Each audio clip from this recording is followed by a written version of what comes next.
اللہ کے محبوب علیہ السلام ایک سفر میں ہیں تو ایک جگہ پہ پڑاؤ کیا، تو کوئی چولہا سیدھا کرنے لگا، کوئی گوشت کاٹنے لگا، کوئی اور ضرورت کے لیے کھانے کی تیاری میں لگ گیا، تو آقا کریم بھی ایک سمت چل دیے۔ تو صحابہ نے کہا حضور آپ کہاں تشریف لے جا رہے ہیں؟ فرمایا میں لکڑیاں جمع کر کے لاتا ہوں۔ تو لوگوں نے کہا حضور ہم خادم ہیں، ہم کس لیے؟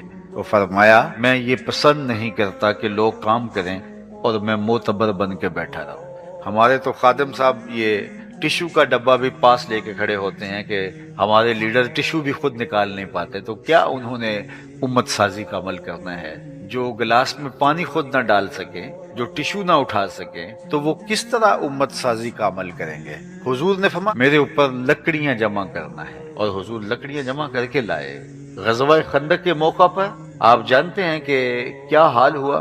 بھوک کی شدت ہے اور شدت کی وجہ سے انہوں نے اپنے اپنے پیٹ پہ پتھر باندھے ہوئے تھے، اور جب برداشت سے کام باہر ہونے لگا تو کچھ لوگ حضور کے پاس آئے اور شکایت کی کہ حضور اب تو بھوک کی اتنی شدت ہے، دیکھیے پیٹ کے اوپر پتھر باندھ لیے ہیں، اب تو کام نہیں ہو پا رہا۔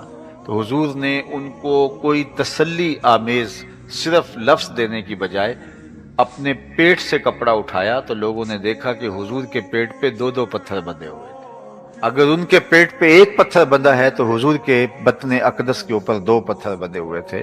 تو پھر انہوں نے جو جذبہ اور جوش کے ساتھ میدان عمل کے اندر کود کے نعرہ لگایا وہ یہ تھا ہم وہ ہیں جنہوں نے حضور کے ہاتھ پہ بیعت کی ہے۔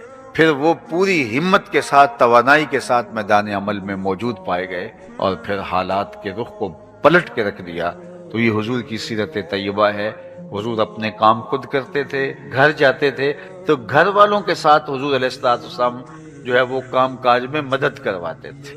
آج تو ہماری تاریخ کے اندر کوئی ہی مرد ہوگا جو اپنے اہل خانہ کے ساتھ جا کے ہاتھ بٹاتا ہو۔ بعض اوقات ہم میاں بیوی اکٹھے باہر سے کسی سفر سے آ رہے ہوتے ہیں، طاقتور مرد ہوتا ہے، خاتون کمزور ہوتی ہے، لیکن گھر جا کے مرد جا کے لیٹ جاتا ہے اور عورت کچن میں چلی جاتی ہے، اور مرد کو کبھی خیال نہیں آیا کہ دونوں میں سے کمزور وہ ہے، اور ایک جیسا سفر ہم کاٹ کے ہیں، زیادہ تھکن اس کو آئی ہوگی، لیکن میں اب اس کو مزید کام پہ لگا رہا ہوں اور خود میں لیٹ گیا ہوں اور جو ہے وہ خود استراحت کرنے لگا ہوں۔ تو آج شاید کوئی مرد ہوں گے کچھ لوگ، لیکن تھوڑے مرد ہیں جو اپنی خواتین کے ساتھ باقاعدہ ہاتھ بٹاتے ہیں، لیکن میرے اور آپ کے آقا و مولا ہماری جانیں ان پہ قربان، آقا کریم کونین کے مالک ہو کے گھریلو خواتین کے ساتھ ان کی مدد کروایا کرتے تھے، گھر کے کام کاج حضور اپنے ہاتھ سے فرما لیا کرتے تھے۔ یہ حضور کا طریق تھا، یہ حضور کا انداز تھا۔